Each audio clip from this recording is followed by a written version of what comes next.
First, let's discuss some differences between the Baal Tshuva parent and the FFB parents.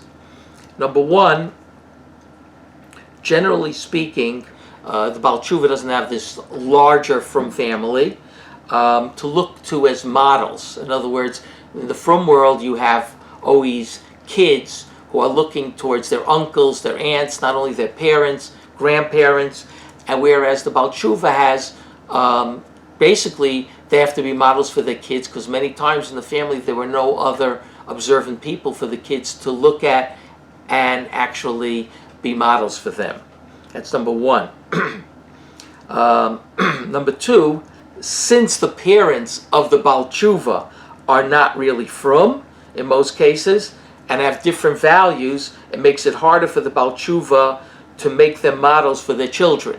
So the grandparents can't really serve as models, and they basically remain the one model for their kids, which puts a lot of responsibility on the parents. They don't really have a Masorah, right? A lot of these from birth kids, without even being conscious of it, are in this framework of, parents were observant, grandparents were observant, great-grandparents were observant, and they really absorbed the, into the from birth family, these traditions were absorbed there, which don't exist really in the Baal Tshuva world, in the Baal Tshuva home. So a child can rebel more easily when there's no tradition than when there is a tradition. Next, FFBs are not as shocked, like I said before, when things happen in the from birth world. Their expectancies are not, they don't expect as high a standard when they see people failing to reach a certain standard. Whereas the Baal Tshuva, being idealistic, would certainly want the world to be a much more perfect world, and sometimes that sends a bit of shockwaves to them. When kids are growing up and they become teenagers, that's another case where it makes a difference if you come from a birth family or a Baal Tshuva parents, because coming from a from birth family, teenagers are less apt to go off because there's a lot of pressure in those families. They, if you become secular, you sort of cut yourself off from a larger family, from uncles, aunts, cousins, brothers, sisters, parents, grandparents. Whereas in the Baal Tshuva world, if a child becomes secular, it's basically the parents, and in fact the grandparents maybe on both sides don't even care so much, or maybe they're pretty happy about it.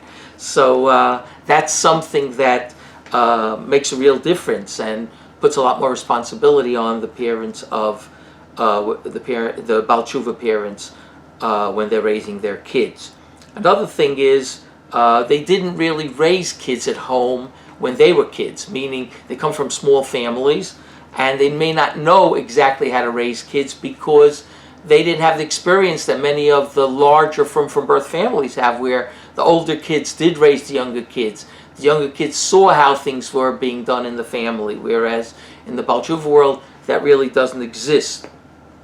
Another thing is that, generally speaking, and this has to do more with the education of the child, is that the from birth world is a world where kids are taught how to learn from a young age, and therefore most of the parents, when they grow up, both mother and father, are very well learned in Torah subjects, and therefore they can help the kids out more in education, whereas the Baal Tshuva parent many times feels inadequate with regard to that, and that is also a difference that, especially if the parent feels inadequate, sometimes the child can pick up on that.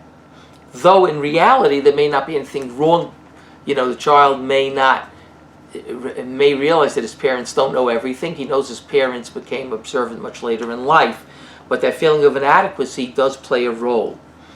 A lot of times people became observant because they came from dysfunctional families, and they saw in observant families a much more functional family life, and therefore them coming from dysfunctional families sometimes makes it harder for them to actually raise kids in a healthy way.